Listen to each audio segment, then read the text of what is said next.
বিষয় হলো এই যে শরীফ ওসমান হাদিকে গুলি করলো, এই খুনির জামিন পাওয়ার কথা না, তারপরও সেই জামিন করাইছে কে? বিএনপির শক্তিশালী ক্ষমতাবান তারেক রহমানের খুব কাছের লোক কায়সার কামাল।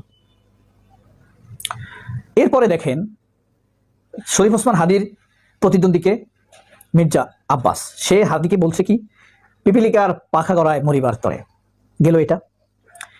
এরপরে তো আমরা যখন ভাবতে শুরু করলাম যে যেহেতু ওয়াকার জড়িত, ভারত জড়িত এটার সাথে, সেহেতু এই আমরা যদি চাপ সৃষ্টি না করি, জাহাঙ্গীর খানকির ফোলা আর আসিফ নজরুল মাদাচ্চদ আর বেশ্যার পুত্র, বেশ্যার জামাই, বেশ্যার বাপ তহিদ যদি পদত্যাগ না করে, আমরা আসলে এটার বিচার পাবো না। কিন্তু দেখেন হাদি শহীদ হয়ে গেলেন, ধুম করে আমেরিকা মানে জাতিসংঘকে দিয়েই আমেরিকা কি করলো,